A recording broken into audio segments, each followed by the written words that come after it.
अस्सलाम वालेकुम जी, मैं हूं अनीब जहीर और आप देख रहे हैं मेरा यूट्यूब चैनल। आज के इस व्लॉग में जो मैं बात करने जा रहा हूं वो बात करने जा रहा हूं प्रेसिडेंट आरिफ अलवी की। इस वक्त वो उस कंडीशन में है कि आप सोच के हैरान रह जाएंगे कि पाकिस्तान तहरीक इंसाफ के लिए एक सुख का कह लें कि एक लम्हा है, एक खुशी की खबर है। वो मैं आपसे शेयर करूंगा। इसके अलावा एएनपी ने केपीके में धांधली का शोर मचाना शुरू कर दिया है और कुछ सहाफी भी है, उन्होंने भी शोर मचाना शुरू कर दिया। ये सारा क्या मामला है ये आपसे डिस्कस करूंगा। आसिफ जरदारी ने जनाब अली बड़ी गेम कर दी है पाकिस्तान मुस्लिम लीग नून के साथ। क्या गेम की है, क्या करने जा रहे हैं, क्या सोच रहे हैं, क्या प्लान किया है आसिफ अली जरदारी ने, वो सब कुछ भी मैं आपको इस व्लॉग के अंदर बताऊंगा। इसके अलावा जो एक सेटअप बनाया गया है पीडीएम 2 की तर्ज का, इसके अंदर जो एमक्यूएम है वो क्या रोल लेने जा रही है, कितनी वजारतें लेने जा रही है, किस जमात को कितनी वजारतें मिलने वाली हैं, ये तमाम चीजें मैं आपसे इस व्लॉग के अंदर डिस्कस करूंगा। उससे पहले अगर आपने मेरा चैनल सब्सक्राइब नहीं किया तो चैनल सब्सक्राइब कर दें। आते हैं जी, कल एक बड़ी प्रेस कॉन्फ्रेंस हुई जिसके अंदर तमाम सियासी जमातें थी वो इकट्ठी हुई थी। जिस तरह पीडीएम 1 थी उसी तरीके से पीडीएम 2 बनाई गई और पीडीएम 2 के जो वजीर आजम भी हैं वो शहबाज शरीफ को नामजद कर दिया गया है। पीडीएम 1 के जो वजीर आजम थे वो भी जनाब अली शहबाज शरीफ थे। और अब पीडीएम जो 2 है इसके अंदर वजीर आला मरियम नवाज को आगे लाया जा रहा है। पीडीएम 1 में शहबाज शरीफ को सॉरी हमजा शहबाज को आगे लाया जा रहा था। तो ये सारे मामला हैं पीडीएम 1 और पीडीएम 2 के। लेकिन जो एक चीज नजर आई वो ये थी कि पहले जो पीडीएम 1 के जो एक फेज थे पीडीएम 1 बनाने में, जिन्होंने एक अहम किरदार अदा किया था, मुलाकातें की थी और जिन्होंने कहा था कि मैं पीटीआई के लिए जमीन गर्म कर दूंगा, और फिर पीडीएम के सदर भी बने और तमाम जमातों को इकट्ठा किया पाकिस्तान तहरीक इंसाफ की हुकूमत के खिलाफ। पीडीएम 2 में उनको खुड्डे लाइन लगा दिया गया जी, साइड पे कर दिया गया जी। अब उनकी जगह पे बैठे हुए सजाद हुसैन साहब और मौलाना फजल रहमान, जो कल की मीटिंग है पीडीएम 2 की उसके अंदर नजर नहीं आए। ये वो मीटिंग थी जिसके अंदर इस बात का सबूत दिया गया कि किस तरीके से तमाम जमातों ने मिलकर पाकिस्तान की अवाम का जो मैंडेट था उस पर डाका मारा। किस तरीके से तमाम जमातें जो एक जमात जिसने सबसे ज्यादा सीटें ली उसको साइड पर करके हुकूमत बनाने का दावा कर रही है और बड़े बड़े वादे कर रही है और बड़े बड़े बातें कर रही है। जनाब अली सोख चूहे खाकर बिल्ली हज को चली। वो हिसाब था कि इमरान खान सबको कहा जाएगा फॉरगिव एंड फॉरगेट और मुल्क के लिए आगे बढ़ो। तो अगर मुल्क का इतना ही ख्याल होता तो जो ये मैंडेट अवाम ने दिया था उसका एहतराम किया जाता, लेकिन ऐसा नहीं किया गया। लिहाजा एक सॉफ्ट कॉर्नर के लिए या अखलाकी तकाजा पूरा करने के लिए बात कर दी गई।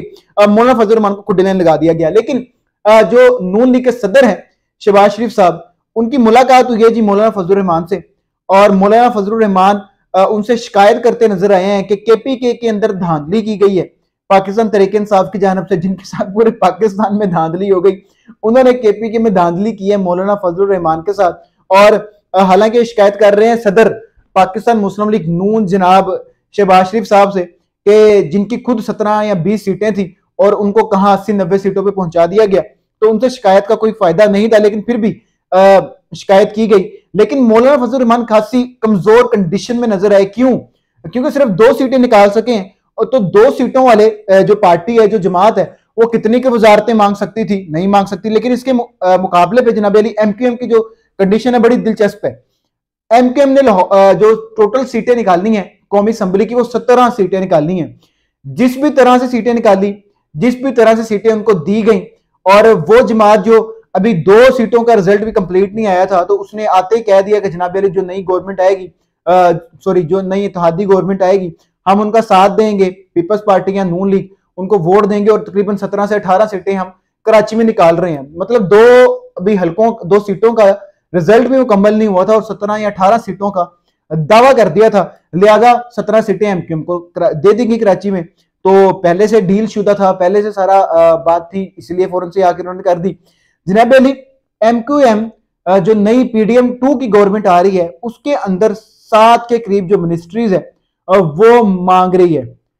7 के जारी बात है जनाब अली हुकूमत तो बनानी है नून लीग ने, और नवाज शरीफ की जो सियासत एक तरह से खत्म कर दी गई है, एक तरह से नवाज शरीफ सियासत से आउट हो गए हैं।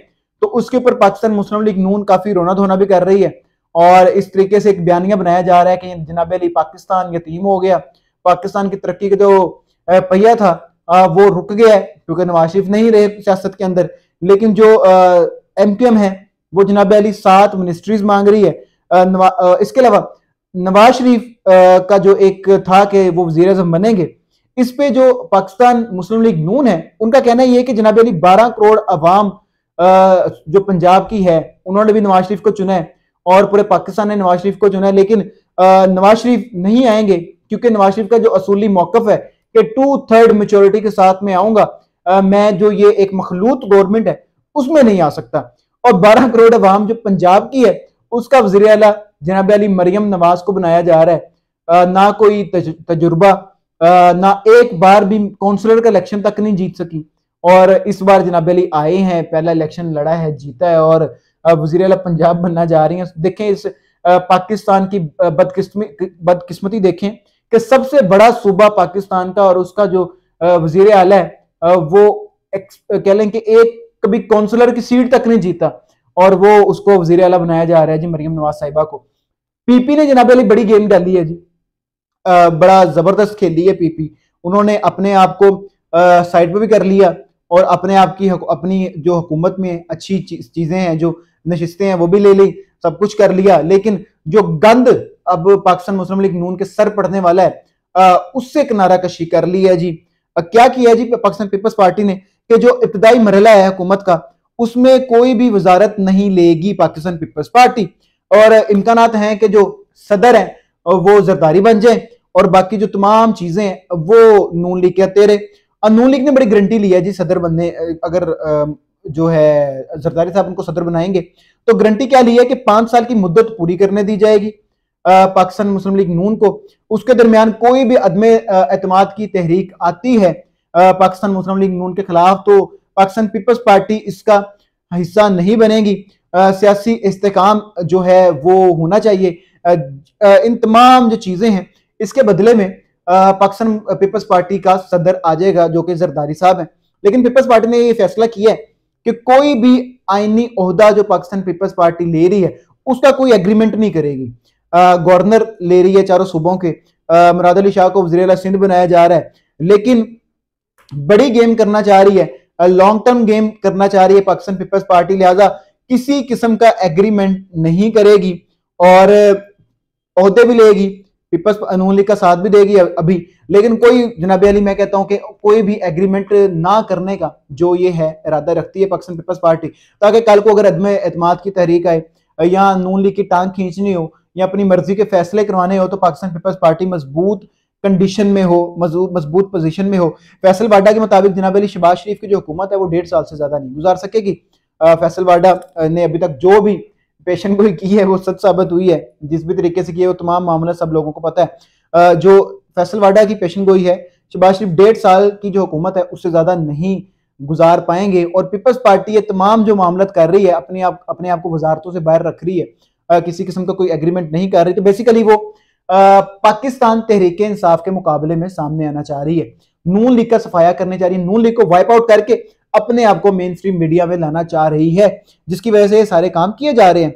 लेकिन जनाब अली अब कुछ जो सहाफ़ी हैं जैसे गुरीदा फरूकी हैं, इस तरह के सहाफ़ियों के जरिए एक प्रोपेगेंडा किया जा रहा है ट्विटर के ऊपर कि KPK में धांधली हुई है, यानी सिंध, बलोचिस्तान, पंजाब, इसमें जो कुछ हुआ इन सहाफ़ियों को नजर नहीं आ रहा, लेकिन KPK का एक प्रोपेगेंडा किया जा रहा है। KPK में जनाब अली जो कह लें कि धांधली हुई है और जो KPK में जो लोग हैं वो निकले हैं, उन्होंने अपने मैंडेट की हिफाजत की है और PTI वहां से हुकूमत बनाने जा रही है, तो उसको मुतनाज़ा करने की एक नाकाम कोशिश की जा रही है।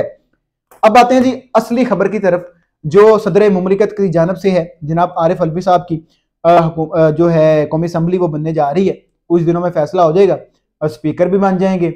इसके अलावा जनाब अली जो सेनेट के इंतखाबात हैं वो भी हो जाएंगे। लेकिन अब करने क्या जा रही है ये जो नई आने वाली हुकूमत है, इन्होंने फैसला किया है अपने दिमाग में एक मुकम्मल एक सेटअप बनाया है कि जो नया वजीर आजम आ रहे हैं शहबाज शरीफ साहब, वो सदर आरिफ अलवी से जो हल्फ है वो नहीं लेंगे और वजीर आजम के इंतखाब के फौरन बाद सदर का इंतखाब करवा दिया जाएगा और जो चीफ जस्टिस ऑफ पाकिस्तान है वो नए सदर से हल्फ लेंगे और जो फिर नए सदर मुंतखब होंगे उनसे वजीर आजम हल्फ लेंगे।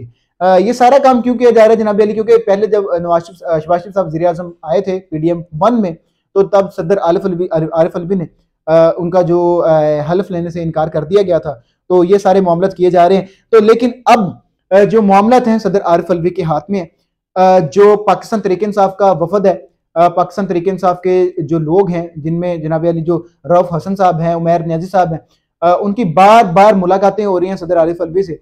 और सदर आरिफ अलवी क्या करने जा रहे हैं जनाब अली? उन्होंने एक ट्वीट भी दी है धांधली के हवाले से कि तमाम धांधली में जो जो धांधली हुई है इंतखाबात में वो तमाम चीजें उनके इल्म में है। अब सदर के पास एक इख्तियार होता है आइन के मुताबिक, कानून के मुताबिक, कि वो इस्तिस्ना दे देता है किसी भी इंसान को, किसी भी जनाब अली एक्स प्राइम मिनिस्टर को या कहना कि किसी भी सियासी शख्सियत को, कि वो उनके ऊपर किसी भी अदालत में या किसी भी फोरम पे, सुप्रीम कोर्ट ने भी अगर उनको कोई सजा दी है तो वो उस सजा को मुअत्तल कर सकते हैं, उसमें रद्दबदल कर सकते हैं या उसको कम कर सकते हैं। तो सदर आरिफ अलवी के पास ये इख्तियार मौजूद है। और जिस तरीके से रऊफ हसन और उमैर नियाजी बार बार सदर आरिफ अलवी से मिल रहे हैं, कुछ मुलाकातें ऑन रिकॉर्ड हैं, कुछ मुलाकातें ऑफ रिकॉर्ड हैं, तो ये सुनने में आ रहा है कि सदर का ओहदा खत्म होने से पहले पहले आरिफ अलवी को बड़ा छक्का मार देंगे और जो इमरान खान है उनको कोई रिलीफ दे देंगे।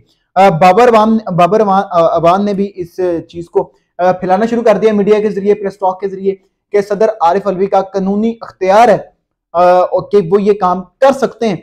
अब देखना ये है कि सदर आरिफ अलवी अपना ओहदा खत्म होने से पहले पहले कुछ छक्का मारेंगे या नहीं।